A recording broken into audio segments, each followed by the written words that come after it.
school or middle school and junior high school kids had a chance to play for a national championship this weekend in a football tournament in Las Vegas. Before leaving for home, I asked them why they felt like they had the right team and the right approach to win it all.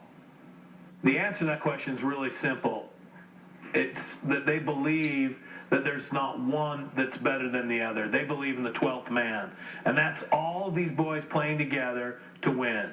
We have great athletes on this team, but they just are part of a unit. They're part of a team like a Navy SEAL team or something. Not one is greater than the other. But together, they are dominant. And they've got each other's back. They block for each other. They tackle for each other. They're not worried about swag and who gets the ball the most, who gets the most touches, who gets this or that. They worry about getting the trophies, right, guys? Yeah! That's all they care about. And that is, if you can teach that at any level, you got a team.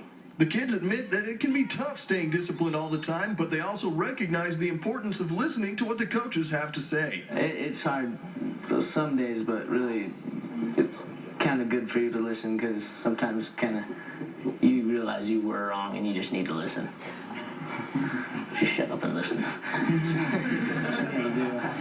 Probably the biggest thing that they've done to help us is they pull us aside, they help us learn, and they teach us what we did wrong on that play or what we need to do better to help us win as a team. And even though they're only in 8th grade now, the kids can see how this opportunity will help them in their football futures.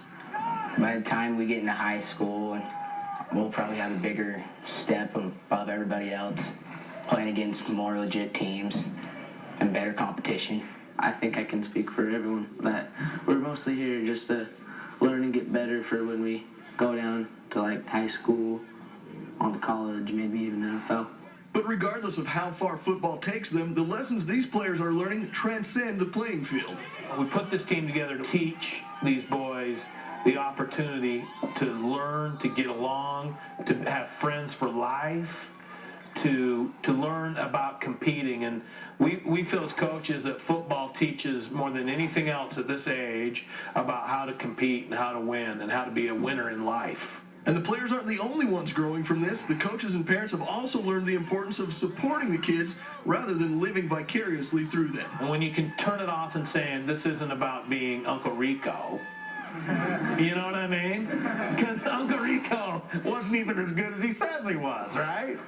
But it's about watching each one of these boys maybe seal a block, maybe get a tackle, maybe the first time ever a boy that is finally getting how to step the right way and he's not afraid to go up against these kids. It gives you an energy and a passion to watch the boys and their eyes and have a love of the game, right, guys?